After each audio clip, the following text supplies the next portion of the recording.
You have that toxic masculinity, right? That's not okay. When the reality is, what a lot of people would say is toxic masculinity now is not. It's being a man and leading properly and doing the things that need to get done to continue in this world and continue God's mission, if that's what we're doing, right?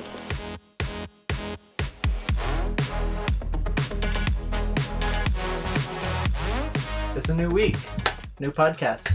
Boom bang. So we're here. We're ready to start a new week. I think. I don't know. I don't ever feel ready to start a new week, I don't think. We did a late night shopping trip last night, so that was good. We're all ready for our meals. It was like at 9 o'clock. Yeah, we hadn't even eaten dinner yet, so we bought a few things that weren't on the list. Yeah, it's okay. It's alright. You know, canned fruit. Yeah, pizza rolls. What else did we buy? Toilet paper. That was on the list. That was you wrote on the list. Anyway, so we're going to get into it. This week we're talking about submission. We're talking about leading versus following. Mm-hmm. What our roles are in a marriage and how they collide and kind of how we can get them to mesh together. Yeah. Because if both of you are trying to lead, you're gonna be bonking heads all the time. If neither of you want to lead, that is a problem. Yeah. It'll be the same issue. We may have experienced that today. Yes, we experienced that today at church. It's like neither of us really care what we do, but we're both super stressed out because we want to do something. Yeah.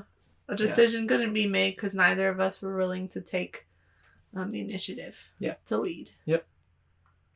So this topic came up because recently a question came up that said, are you more of a leader or more of a follower? Yeah. And we thought we would dive deeper into that. Yeah.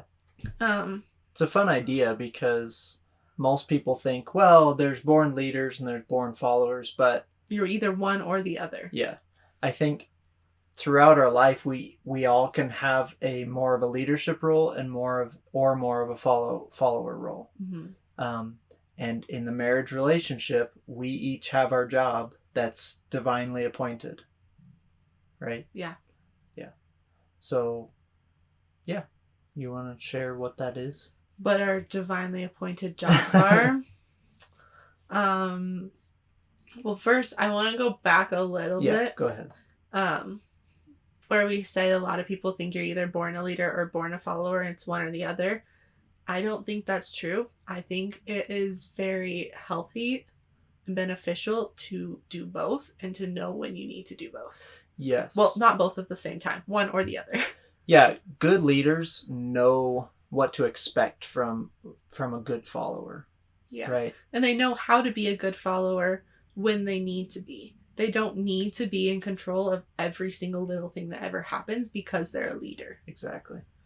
But it's very helpful for a follower to be able to step up and be a leader when needed instead of sitting back and everyone being followers and, Yeah, nothing... Have you ever done a group project where it's like no one would take the lead? Yeah, nothing gets done. Yeah.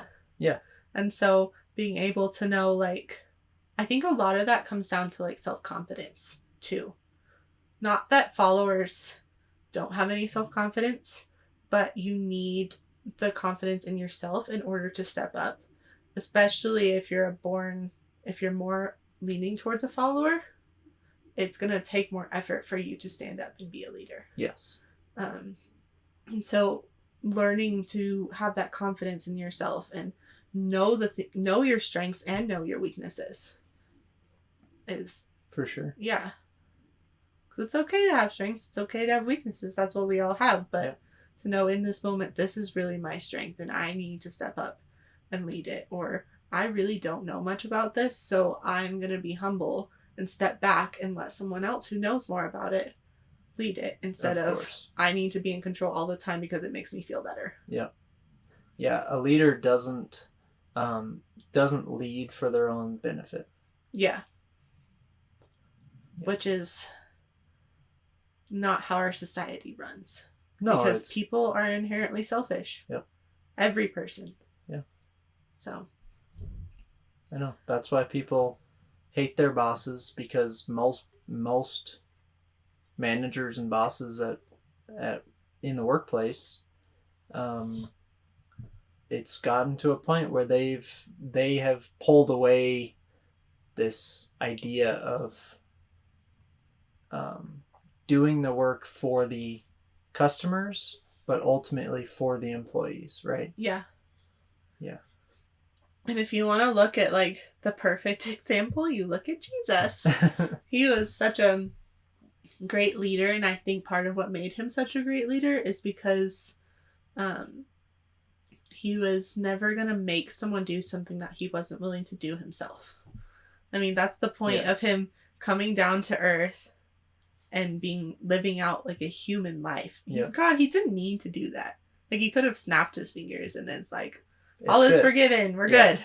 Yeah. But the fact that he chose to do that and chose to suffer, basically. Yeah, and live the human experience. Yeah. Yeah. You know, because that's how we are. And so he was such a great leader, but he's also a follower because, I mean, he's God. He's above everybody else. He didn't have a reason to be a follower. Right. Like, if there's one person that ever didn't need to be a follower, it's Jesus. But he still followed his heavenly Father through every single thing. Mm-hmm. Like, the amount of times you see Jesus praying in the Bible is crazy because he is God. He doesn't need to pray. Yeah, and You know, but he does. and yeah. Yep. So, anyway, a lot of that comes back to a marriage relationship too. Yes. Yeah, it's supposed to directly reflect what God's relationship is with the church and his people. Yeah. Right. And so we just saw a clip about this on TikTok, right? It's basically the in the marriage relationship, the point is the man needs to be following God, right? God is his leader. That God is our ultimate leader. But from there, as husbands, we are meant to submit to God, and as wives, you're meant to submit to your husbands. Yeah. Right? Well, you're still meant to submit to God Of first. course. Yes. And then your husband. But if your husband isn't submitted to God, then he's not going to lead you correctly. Yeah, Yeah. You can't. The husband can't expect his wife to fully submit to him if he's not willing to submit to God. Exactly. I think that was the point of all of that TikTok that we saw. Yeah. Yeah. Yeah, it's like we as humans don't understand how to properly lead each other and how to not lead each other into sin and all of that. And so we need that divine intervention in order to lead well and live a valuable life and contribute to this world in the way we were designed to. Yeah. And it also comes back to something that we mention all the time is God is number one and your spouse is number two. Right. And if, like the triangle thing that we always talk about, if you guys are both moving towards God, you're moving towards each other. Of course. So it's another one of those things where we're both called to submit to God first. Yeah. And then from there, we have roles. Yep.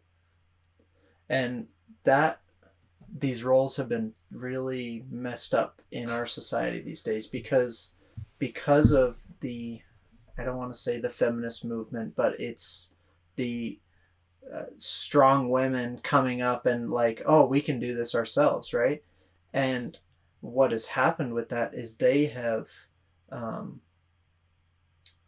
taken men out of that leadership role and kind of made men subservient to what they are designed to be, right? Men are meant to be leaders in our homes, in our communities. That's just how God designed it. Mm-hmm. Tough if you don't like that. That's just how it is. You think a lot of this feminist movement, not just taking men out of their roles, but it's making men lose their confidence, and so men are stepping down from their roles. Yeah, well, and men are afraid of being what's the word I'm trying to come up with? Just being spit on, if you will, by society for standing up for their masculinity, right? It's not popular right now. You have that toxic masculinity, right? Yeah. That's not okay. When the reality is what a lot of people would say is toxic masculinity now is not. It's being a man and leading properly and doing the things that need to get done to continue in this world. Yeah. And continue God's mission, if that's what we're doing, right? Yeah.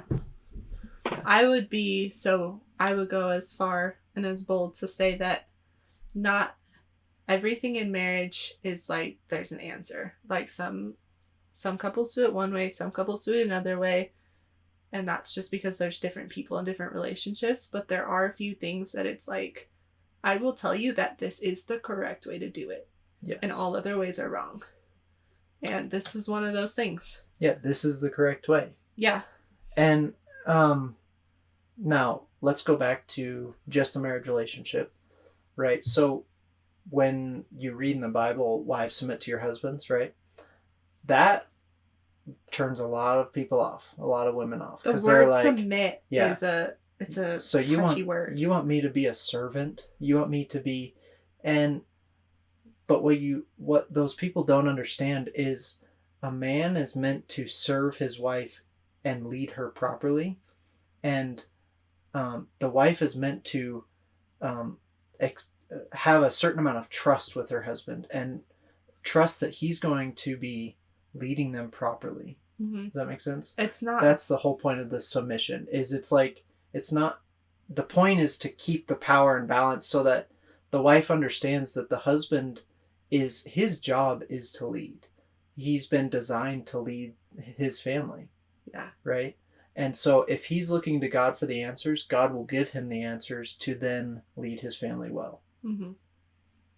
And by saying a husband needs to lead, it's not saying he has all the power and makes all the decisions. No. And by saying a wife needs to submit isn't saying that she needs to blindly follow whatever her husband says. Of course. If a wife blindly follows whatever her husband says, that's stupid. Let's be honest. Yeah, I mean, because we're all human. And yeah, we all make mistakes. We are all selfish in nature and want our own stuff. Yeah. And you've had to call me out before for, not really following in a way I should be. And I've had to call you out before for not leading in a way that you should be. Right. Yeah. Not that we do it in a mean way, but it's like a do your job. Yeah. So. Yeah. Because the example that the Bible gives, we should look up where this is from, but it's a husband is to his wife like Christ is to the church. Mm-hmm. And so that's our model to follow. Yeah. Yeah. I mean, just today in church, Cambria is we were in a time of response and we like to get up and do communion together. And you just leaned over and you're like, I'm waiting for you to lead because mm-hmm. you want me to lead in that way and you expect me to, right? Yeah. It's hard for me sometimes.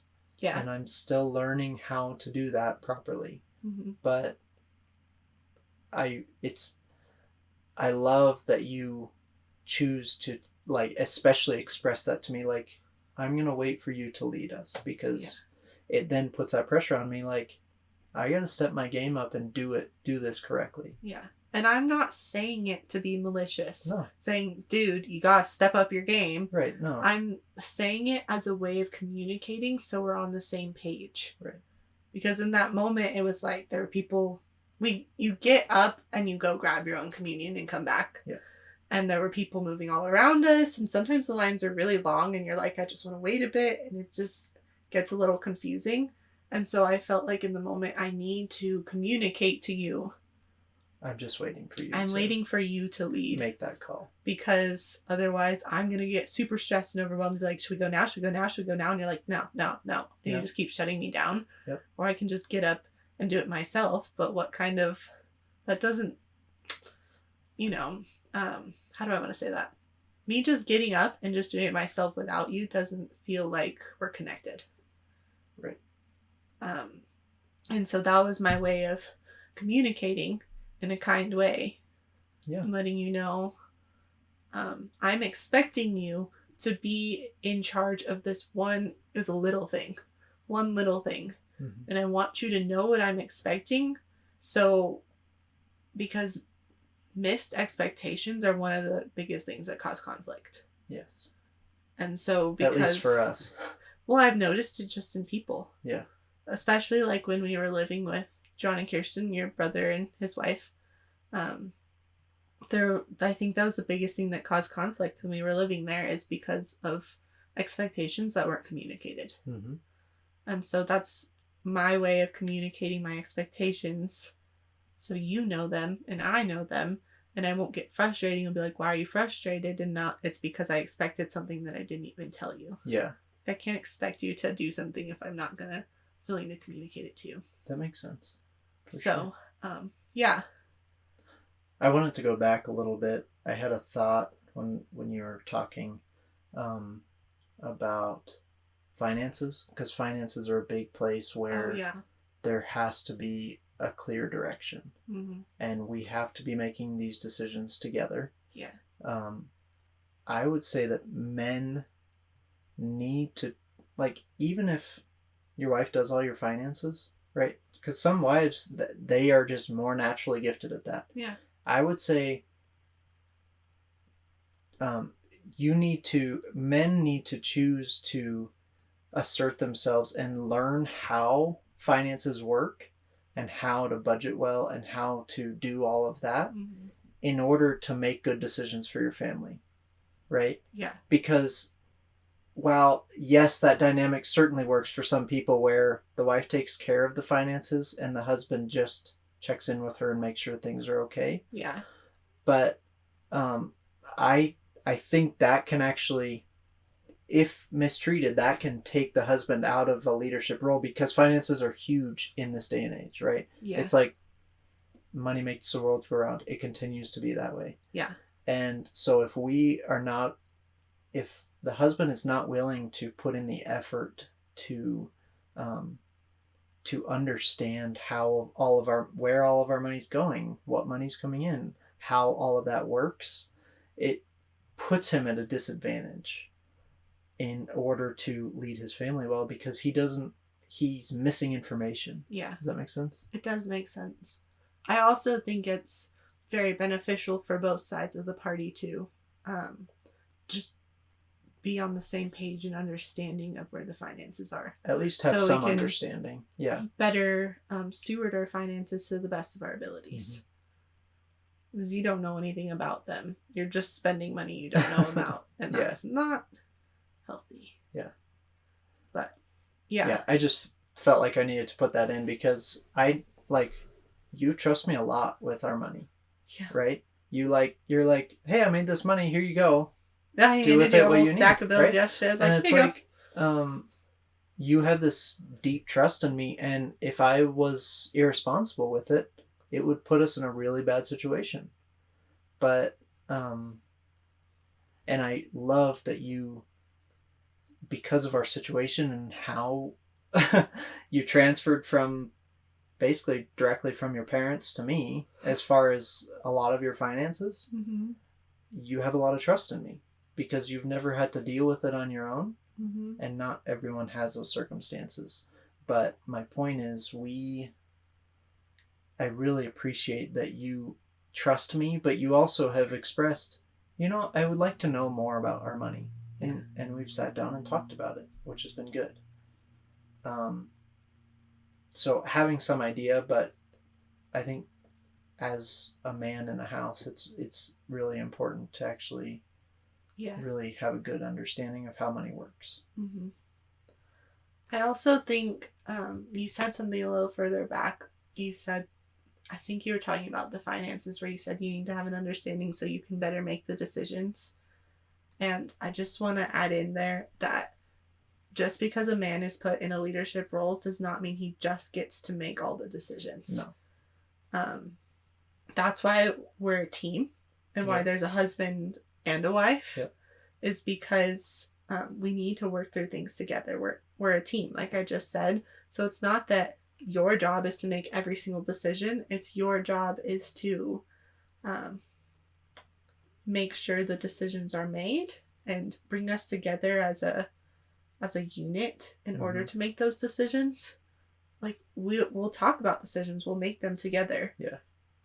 But if there's a time that comes that like a decision needs to be made right away, or we can't decide on something, but a decision needs to be made, you're the head. Yep. You're the leader, and you are the one that's expected to make that decision. Yeah, and it's my responsibility to listen to the input that you give me in order to make a better decision, because you may say something to me where it my spirit catches onto it, and I have to be listening for that, because otherwise I will probably just follow my own agenda, and it's like, well, this is what I wanted to do in the first place, so I'm just going to do that. Yeah. When ultimately I need to be listening for your input,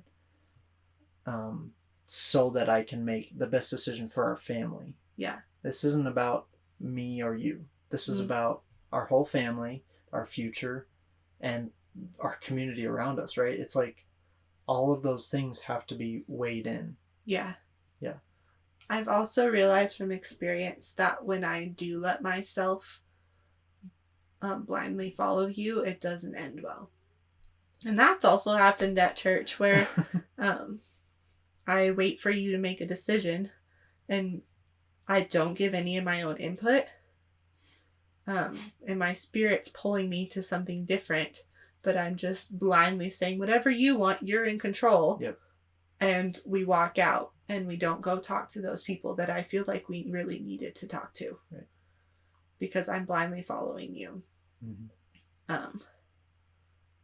And I feel like something that wives need to be really careful about with giving their input, which you should give your input, but there is a really fine line that I think it's really easy for women especially to cross, where giving their input turns into manipulating you to make you do the thing that I want. Absolutely. And so you need to be honest and truthful when you're trying to give your input and not manipulate your husband to get what you want. Yeah. So you mentioned the husband is the head. That is straight out of scripture, where God says the husband is the head and the wife is the helper, right? Yeah. And that's exactly it. It's right. Submission, the wife is meant to assist in the mission, right? And lift her husband up in order to fulfill things, right? But that doesn't mean that a wife is just meant to sit at home and cook all the time. Now, sometimes it does mean that. That's one of those things that it varies from couple to couple, and there's not necessarily a right or wrong answer. But yeah. Yeah, you've talked a lot recently about your people's expectation of you as a wife, and how because of your traditional idea of marriage, you're expected to cook and keep the house clean and take care of dogs because we don't have kids, and I'll do all that stuff, do laundry, right? But now on top of that, you're expected to work because that's the new thing, right? That's today's society. Yeah. And I don't think women are meant to handle that kind of, I don't want to say that you're not meant to handle that kind of pressure, but it's a lot going on, and you shouldn't be expected as one person to handle all of those jobs. Yeah. When we are a team, and you need to ask me for help so that we can be in this constant circle of communication and really understanding as life ebbs and flows. Oh, you know what? I need to pick up these extra tasks, or I need to do this, whatever. Right? Yeah. I've made that mistake so many times, where we both work during the day. We're both tired. And by the time the evening comes, I'm like, oh no, just sit on the couch and relax. I know you're tired. You worked all day. Because traditionally the man works, the wife stays home and does all the other like home tasks. And so I'm like, you worked all day, you fulfilled your role, you're tired, you sit. But I haven't fulfilled my role yet because I haven't even gotten to any of the tasks I'm supposed to do because I was working all day because that's what I'm supposed to do in today's society. Yeah. And so then I bust my butt trying to cook dinner and wash dishes and fold laundry, and you're just sitting there, and it's frustrating for you to watch me do that. And I've realized I get frustrated at you for sitting there, even though I'm the one that told you to do it. Right. Because I put too much pressure on myself saying I'm a wife, therefore I have to do this, have to do this, have to do this. They're non-negotiable. Yeah, and that's just it. It's this funny thing where you have this expectation of what you're supposed to do. Yeah. And I have a different expectation. Obviously, it's always changing. Yeah. But, I'll come in from working in the shop all day and I'll be like, what can I help with? I'm happy to make dinner or whatever. And you're like, you just go sit. And it almost makes me feel useless, right? And so we're trying to figure out that balance because neither of us wants to get burnt out on anything or resent the other person for anything. Yeah. And so we're trying to learn how to include each other in those things. Yeah. It's a process. That's a process. Mm-hmm. I feel like we just covered a lot. Yeah, we did. We're a little all over the place, but the point is we need to understand our roles. Mm-hmm. We need to act accordingly. We see a lot of couples where they just don't. It's obvious. It's like you just don't understand what your role is in this relationship, do you? And so, because it wasn't ever defined properly for them or whatever, or they came into marriage with the wrong expectations or whatever. Things don't function well if people don't understand their roles. Yeah. And all roles are equally as important. They just do different things. Yeah. So the analogy I thought of, my dad would be so proud of me, is NASCAR. Okay. So you have the driver of the car, and you also have the pit crew that fixes the car. I'm so proud of you for remembering all those. I don't know what other roles there are in NASCAR other than that. There's the guy with the headset. I don't know what he does. The crew chief. Yeah. But he's the director. He's God. He's like the coach. He's the coach. He's kind of like the coach. Car driving coach. Well, he communicates with the driver and the team and Anyway, those are all like very, very different roles. And if people don't know their role, it's gonna get all messed up. Like if one of the pit crew is like, I want to drive now, get out. Like, there's no way you're winning this race. Yeah. Or if the driver of the car is like, I'm tired, I'm done. And he just sits down outside give me the car. That headset. It'd be like, what the heck is going on? But the reason that it runs so smoothly, because NASCAR is fast, and goes so fast, and then they change all the tires and stuff so fast. But the reason it runs so smoothly is because every single person has their role and understands their role. Yes. And every role is important. If one of the pit crew didn't change a tire, you couldn't make it to the end. They're equally as important as the driver. Yeah. So. Yeah. I don't know. Is that a good analogy? That's a great analogy. Thank you did great. I'm super proud of you. You made a car analogy. I used to watch a lot of NASCAR when I was younger. Dad really liked the parts where it all the people stop talking and it puts a little symbol on the screen that says sound up, and he would crank it. And Mom would be like, turn it down! I can hear it inside my head! And Ben and I are just like, this is fun. That's so funny. Yeah. So anyway, we're not saying that the husband's more important because he's put in charge as the leader, or the wife's less important because she's only supposed to called to submit to her husband. No, but when we sign the contract, when we sign on the dotted line, we need to understand that us as husbands need to understand what we're signing up for. Yeah. We need to understand that I'm not just signing up to just dilly-dally in life with someone else. Yeah. I'm expected to lead her well and create a life for us that Mhm. is going to be fruitful. Yeah. Right. Us as wives also need to understand what we're getting into. We're not getting into something where we can manipulate our husbands to get what we want, or we'll figure out how to be in charge, or I can make him do whatever I want. Like, you Yeah. see that all the time, like, sarcastically, where guys are like, oh, I'm so afraid of my wife. Yeah. And it's sarcasm, but there's a little bit of truth in there. Yeah. You Yeah, know? because historically, women use their role to manipulate their partners. Yeah. Men do it too. I'm not saying just Yeah. women do it, but I'm saying, women need to understand their role too. Yeah. So, even if you happen to be a really just strong-willed woman that happens to marry not a very strong-willed man, that doesn't mean you can stomp all over him, walk all over him just because your personality is stronger. That's one of those things where it's like, there is one right way to do it. Absolutely. And this is the right way. Yep. You can't walk all over your husband and say, oh, this is just how we are. This is just how our relationship works. Right. Because it's not gonna work. It's not gonna be sustainable. It's not gonna last. It's not healthy.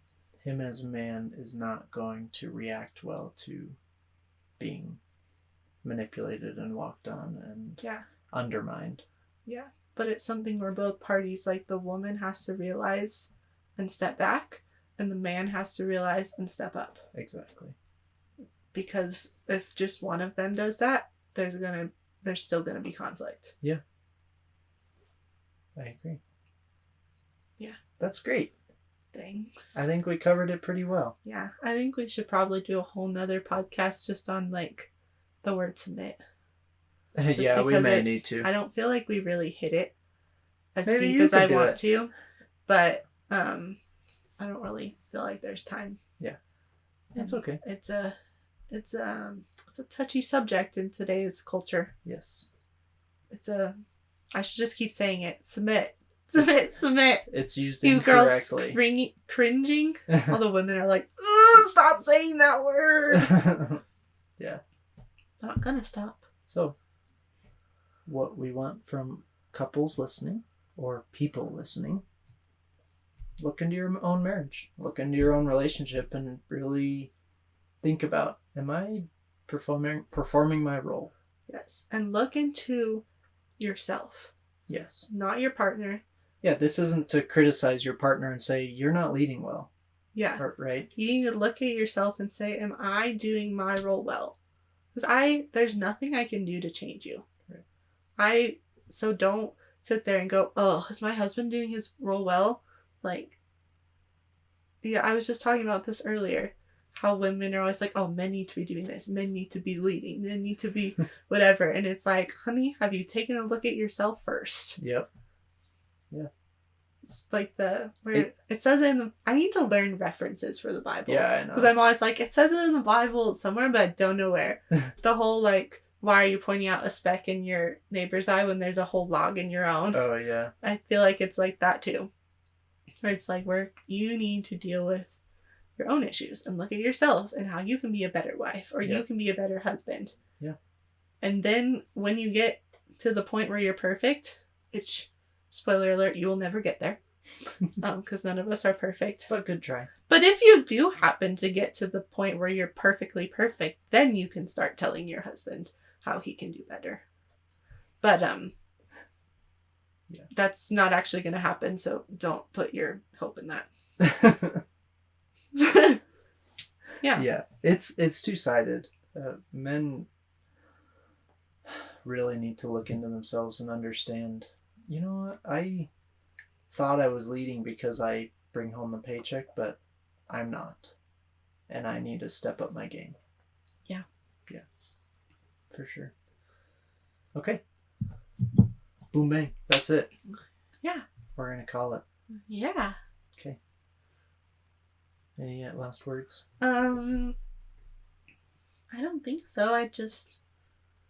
encourage people to just take a minute or two just to think of their own relationship with their spouse and look at themselves and go, how am I not performing the way I should be? Yeah.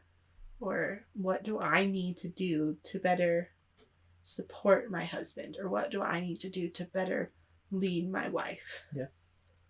And support your wife. If you find some of those things, praying about it. Yeah. And asking for some guidance, because we can't do this alone. Yeah. So. All right. Yeah. Awesome. See you next week. Yeah. Boom bang.